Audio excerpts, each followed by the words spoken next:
poverty doesn't just empty your wallet, it rewires your brain to believe you're worthless. This is the story of how being poor doesn't end when you get money. Because the real prison isn't your bank account, it's your mind. By the end, you'll understand why people who escape poverty still feel trapped, why success feels like fraud, and how to finally break free from the mental chains you didn't know you were wearing. This is Rafiq's story, but it's also yours. A child doesn't learn about money from a textbook, they learn it from the air in the room. They learn it from the tension in their mother's shoulders when the rent is due. They learn it from the silence at the dinner table when the food runs out. It isn't a lesson in economics, it is a lesson in limitation. It is the moment a child realizes that their world is smaller than everyone else's. Meet Rafiq, born in a village that time forgot. His father was a carpenter, a man who built homes for others, but could barely keep the roof over his own. His mother was a magician. She could stretch a meal meant for 2 into a feast for 5. But magic has its limits.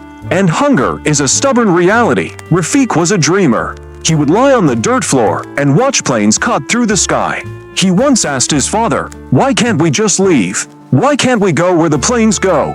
His father looked at him with eyes that had seen too many winters and said, "Because son, the world has walls. And people like us don't have the keys." That phrase, "people like us," settled in Rafiq's chest like a stone. It was the first brick in the mental prison he would spend the rest of his life trying to escape. It taught him that there were 2 worlds, the world of possibility and the world of survival. And he knew exactly which one he belonged to. In school, Rafiq was brilliant. Teachers saw the spark in his eyes. But a spark needs oxygen to burn, and poverty is a vacuum. It sucks the air out of the room. He qualified for a competition in the city. A chance to show the world what he could do, but the bus fare cost more than his father earned in a week. So he didn't go. He didn't complain. He didn't cry. He just learned the most dangerous lesson of all, to stop wanting things he couldn't have. Poverty isn't just an empty wallet, it is a hijacked mind. Psychologists call it cognitive bandwidth. Imagine your brain is a computer. When you are poor, 90% of your processing power is used up by immediate survival.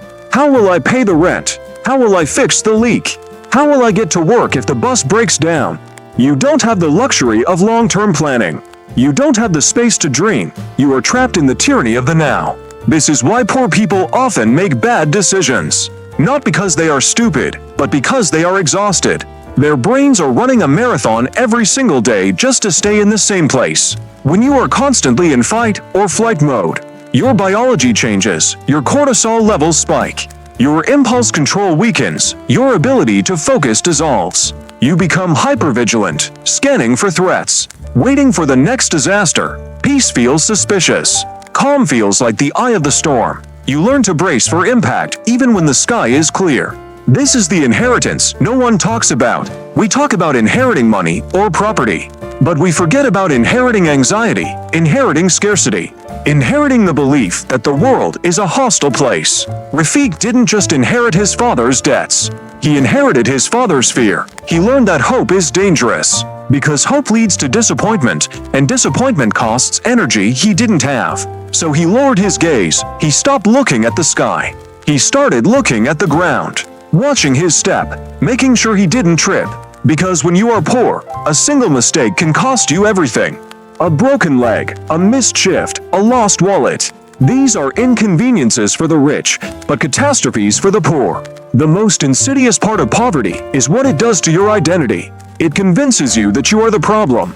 Society reinforces this. We love stories of the self-made man, the rags to riches hero, because they let us off the hook. If one person can make it, why can't everyone? It must be laziness. It must be a lack of character, but we ignore the invisible hands that lift some people up and the invisible weights that hold others down. Rafiq wasn't lazy. He worked harder at 14 than most men do at 40, sanding wood until his fingers bled, carrying loads that strained his growing spine.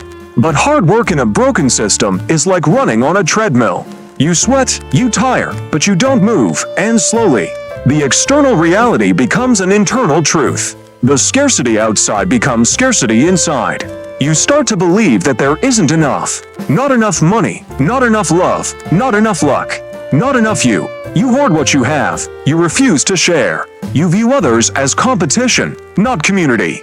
Poverty turns neighbors into rivals. It turns generosity into a risk. Even desires become distorted. If you grow up hearing, "We can't afford that," you eventually stop asking, even to yourself. You numb your wants. You kill your ambition before it can hurt you. This is the subconscious curse. The belief that you are not meant for more. That luxury is for other people. That comfort is a sin. That suffering is your noble duty. And even if you escape, even if you get the money, the mindset remains. You see it in the millionaire who still eats expired food. The successful executive who is terrified of losing her job every day. The artist who undercharges for their work because they don't believe they are worth it. You can take the person out of poverty, but taking the poverty out of the person is a lifetime of work. There is a war happening that the privileged never see. The daily micro-battles of the poor, the mental math of the grocery aisle, putting back the cheese to buy the milk, the shame of wearing shoes with cardboard insoles, praying it doesn't rain, the humiliation of having your card declined, feeling the eyes of the people in line burning into your back. Rafiq was 12 when it happened, at the checkout counter. His mother's card declined, the cashier sighed. The woman behind them rolled her eyes. His mother whispered, "Can you put back the eggs?" Her voice small, apologetic, like she was sorry for existing. That moment carved itself into Rafiq's soul. These moments chip away at your soul. They erode your dignity.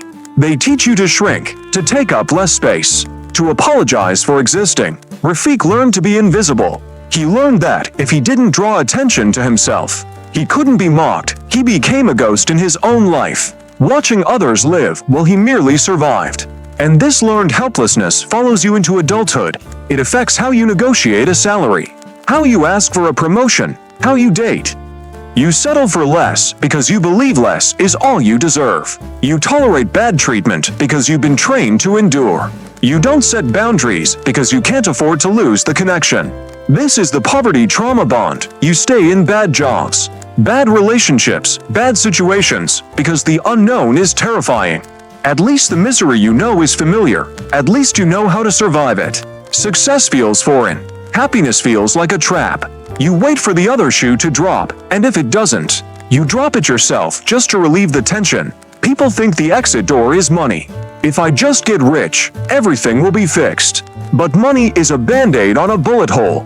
It stops the bleeding, but it doesn't heal the wound. You can move into a mansion, but if your mind is still living in the shack, you will never feel at home. You will fill the house with things you don't need. Trying to plug the hole in your soul, you will obsess over status symbols, trying to prove to the world that you made it. But deep down, you still feel like the fraud, the imposter, the kid with the torn shoes. Rafiq eventually found a way out. At 19, he got a job at a construction site in the city, started as manual labor, worked nights learning accounting from borrowed books under streetlights. 5 years later, he was managing projects. 10 years later, he owned a small firm, on paper. He was a success story, but on the inside, he was still running. He worked 16 hours a day, not because he had to, but because he was terrified of stopping. He believed that if he rested, it would all disappear. He couldn't enjoy his wealth. He hoarded it like a squirrel preparing for a winter that never came. The ghost of poverty sat at his dinner table every night. It whispered in his ear when he bought a nice shirt. You shouldn't have done that. It woke him up at night in a cold sweat. Convinced he was bankrupt, he had escaped the physical trap. But the mental prison was stronger than ever. Because you can leave the village, but the village never leaves you. The glue that holds this prison together is shame. Shame is different from guilt. Guilt says I did something bad. Shame says I am bad. Poverty breeds shame like mold in a damp basement. It tells you that your lack of resources is a lack of worth. It tells you that if you were smarter, stronger, better, you wouldn't be in this mess. Rafiq carried this shame like a secret stone. He never talked about his past. He hid his origins. He invented a new history for himself, one where he didn't go hungry, one where he didn't wear hand-me-downs. But hiding takes energy. It drains you. It creates a wall between you and the people who love you. Because they can never truly know you. They only know the mask. The successful man, not the scared boy, and shame thrives in silence. The more you hide it, the stronger it gets. It keeps you isolated. It prevents you from asking for help. It prevents you from being vulnerable. You become an island, rich in assets, but poor in connection. To escape poverty only to end up emotionally bankrupt. It starts with realizing that the system was rigged. It wasn't your fault. You were playing a game where the dice were loaded against you. Once you accept that, the shame begins to dissolve. You stop blaming yourself for the struggle and start honoring yourself for the survival. You have to rewire your brain, literally. You have to build new neural pathways that believe in abundance, that believe in worthiness. You have to practice gratitude, not as a cliche, but as a rebellion against scarcity. You have to look at what you have and say, "This is enough. I am enough." You have to learn financial literacy. Not just how to make money, but how to make peace with it. To see money as a tool, not a master. To use it to build freedom. Not just security, to learn that it flows. It doesn't just stagnate, and most importantly, you have to heal the nervous system. You have to teach your body that the war is over. You have to learn to rest without guilt. To play without purpose, to spend without panic. This takes time. It takes therapy, meditation, community. It takes surrounding yourself with people who see your value, not your net worth. Rafik is older now. His hands are softer than his father's were, but his eyes are just as deep. He looks at his own children sleeping safely in their beds, and he realizes something profound. He didn't just escape for himself. He escaped for them. He broke the chain. The trauma stops with him. His children will never know the hunger he knew. They will never know the shame. They will know abundance. They will know possibility. They will look at the sky and see a playground, not a boundary, but he also teaches them the truth. He tells them his story, not with shame, but with pride. He shows them where he came from, so they understand the cost of their comfort. He teaches them empathy, not entitlement. He teaches them that their privilege is a responsibility to lift others up, to break the walls for those still trapped behind them. This is the true victory, not the money, but the liberation of the soul, to look back at the village, at the boy sanding wood in the dust, and say, "We made it. You can rest now." The generational curse is broken not when you get rich, but when you get free. Free from the fear, free from the shame, free from the belief that you are anything less than a miracle. You are the architect of the new legacy. Build it strong, build it with love, and leave the door open for those coming behind you. Poverty builds a mental prison that outlasts the financial one. Most people escape the first but never the second. If you recognized yourself in Rafik's story, if you've made it out but still feel trapped, know this: you're not broken, you're waking up. Save this video. You'll need it when the old voice says you're not worthy. Comment architect if you're ready to rebuild your mind, not just your bank account.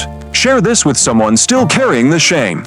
Sometimes freedom starts with someone showing you the prison was never locked. You just believed it was. The architecture of poverty was built by a system that failed you. The architecture of freedom, that's yours to design.